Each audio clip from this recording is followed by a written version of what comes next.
You know, if somebody comes along with a gun and says, you know, deny the Christ or I'll shoot you. You know, I think it'd be easy to say, go ahead, just, yeah. Because I'd be in his presence anyway. Go ahead if you can. You understand? But listen, we are bearing in our body the dying process. Every negative thing that comes into your life is God saying, die, will you? Die. Why don't you die? But we don't. We fight death all the time. Why? We want to live. Christians want to live. They don't want to die. But they don't understand the teaching of the seed. Before a seed can release its life, it must die.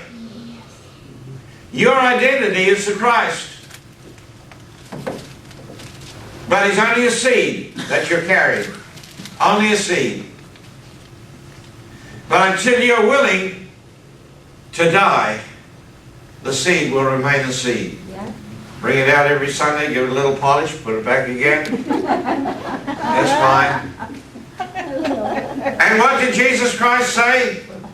Except a corn of wheat falls into the ground and dies, it will abide alone.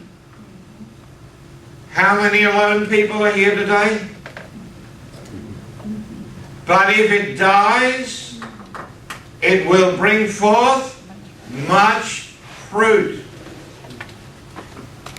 You've been trying to bring forth the fruit while you're still alive. You wonder why it doesn't work. It's only when you die that the seed will release the energy and all that it contains in possibility, yes, probability, and potential of God Himself. When that is released, brother, then you'll become fruitful unto the Lord. Yeah. So Jesus died. I said Jesus died. Yes. And Jesus was not raised from the dead.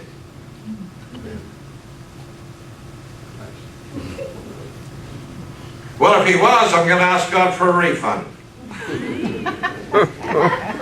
Because if He took me into death and I walked out to turn the other end, what was the benefit of that?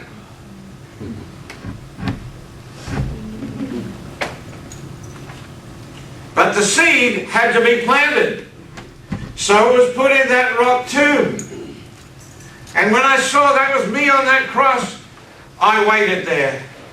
And before sunset, you remember the soldiers came and they saw that He was dead. They said, wow, look at this. He's dead already. The two thieves were still squirming and yelling on the cross there. They weren't dead. They were alive. So they broke their legs, but they didn't break the legs of Jesus because they were told they were not to be broken anyway. But He was already dead. And one of those soldiers said, this must be the Son of God. This must be the Son of God. He was dead already. He laid down His life. They didn't murder Him. Don't let anybody tell you that. They didn't murder Him. Nobody actually killed Him. He laid down His life. Nobody could have killed Him.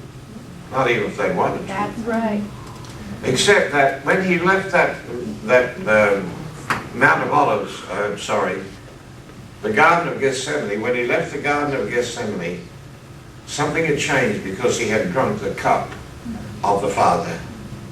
That was a covenant that He made with the Father. When the Father said, I'll tell you what I want, son. I want you to take your humanity into death. And if you will do that, if you will take your humanity into death, you will take the humanity of all mankind and you will taste death for every man. Thank you, thank you, thank you. And He did. He said, I'll do it. I'll do it. So the sinless Son of the living God became what you and I are. He became what you and I are. That's why He let them arrest Him.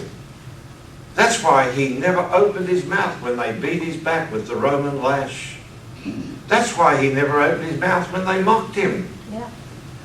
That's why when he hung on that cross, all he could say was, Father, forgive them. Well, they don't know what they're doing. Yep. You see? There was no judgment in his voice. There was no anger in his voice. All he wanted was for the Father just to forgive them. But he was a man on a mission. Yep. And he laid down his life. Yes. And the body that he had inhabited for those 33 and a half years was dead. So in the tomb for 3 days, but you see, I went down, I what? Because I followed them.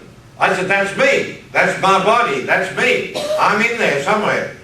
And so I watched, I saw them lay it on that rock slab there in that tomb. And I waited outside.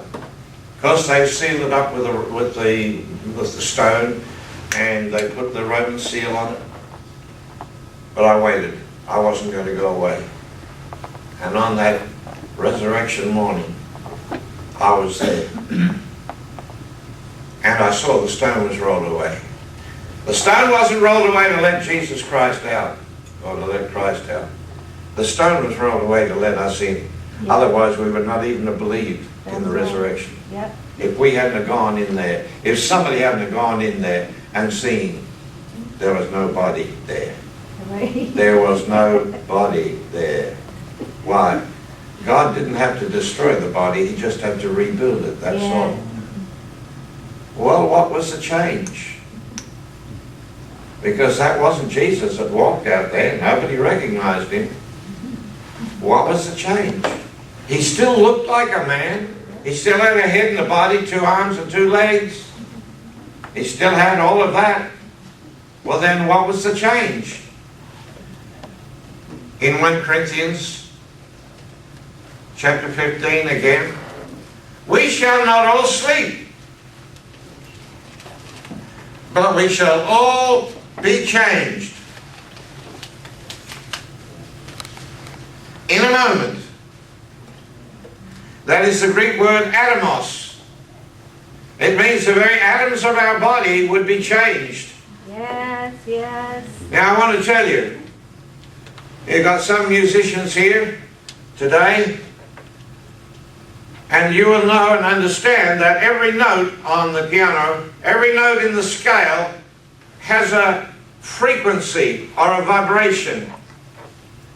And they can tell you exactly what the numbers of the vibration is for each note. I believe that heaven is the source of all harmony and music.